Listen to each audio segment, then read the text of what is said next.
from your perspective, what stood out for you in the 2025 Wellness Real Estate Report? I think there are, first of all, I spend a lot of my time presenting industry-wide data at all of the different forums, and of course, this is a very specialist area in the area of wellness, and comparison to the various levels of wellness across the various different asset classes. What I kind of expected would be the case, but actually wasn't sure until we saw the output of the amazing analysis the team at RLA have done, is the fact that it quite aligns with the wider stories in the hotel numbers. So the example being that the minor wellness segment saw the largest RevPAR growth year on year. The slowdown of growth in ancillary services, basically across all of the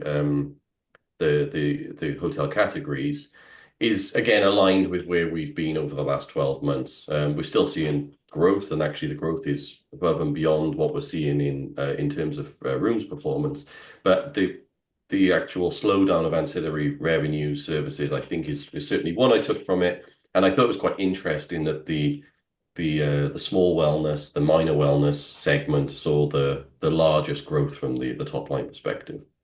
Yeah, it seems year on year that that minor wellness category is a lot more agile, economical compared to major. And that's a year on year pattern. Although we have seen some major year on year KPI growth in relation to upscale major wellness properties, which was an interesting, not luxury, but upscale major. I mean, we're looking at almost 160% year on year growth. Do you have any thoughts on that? Well, again, it comes down to that's link to the wider patterns in the numbers. The upscale segment had seen the least growth in the hotel categories over the last kind of 4 or 5 years. And all of a sudden now we're seeing that is the higher. Again, these numbers are still relatively small. The industry has definitely seen a slowdown in growth.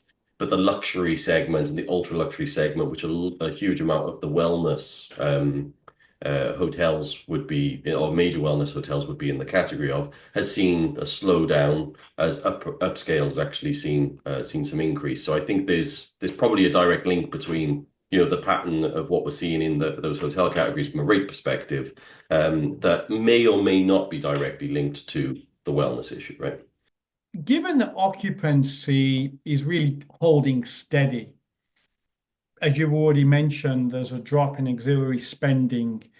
Could we assume that guests are prioritizing travel but becoming more cautious with discretionary spending, specifically on wellness and other, additional extras? So I think there's two things there. The slowdown of occupancy is of concern, but it's not a huge surprise either. We're seeing demand slow. We're seeing supply start to come to the market. So that dynamic will, of course, balance itself.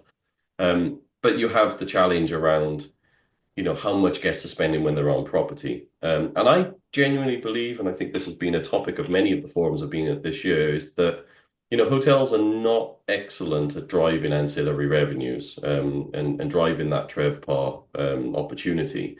So I don't believe that it's a case of guests spending less. In fact, the numbers haven't shown that over the last few years. We're certainly still prioritizing spend on travel.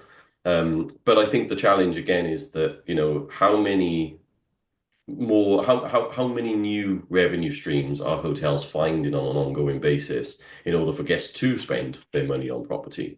You have obviously the rates challenge. You have food and beverage outlets as the standard things that we've done. Wellness has really moved to the forefront in guest expectation. But how good are hoteliers at monetizing that has been a common theme over the last 12 months. Revenue start to slow down. You can't just ride the wave that we have done. And it's time for hoteliers to become way more creative now in the way that we drive ancillary spend from customers. I guess the additional, warning there is also going out to asset managers and revenue managers to be not just hotel managers in terms of being aware of how to be more effective, more efficient at driving revenues in this space? We are, as an industry, amazing at cutting costs, right? We live with relatively small margins.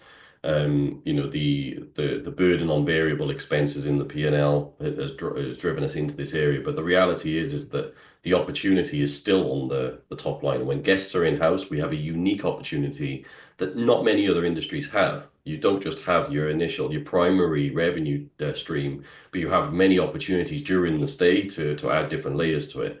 And I think as technology is improving, as we find automation opportunities to kind of reach those guests and personalize the experience, um, this is, of course, an area that, guests when they're on property, once they're in and they've spent their money on their travel, etc., once they're on property, they probably have a target of how much they're planning to spend while they're there. But if your experience is really that good and we're really that good at kind of displaying the offerings to them, you get more out of them, right? And I think they want to spend more with you because they want more of an experience.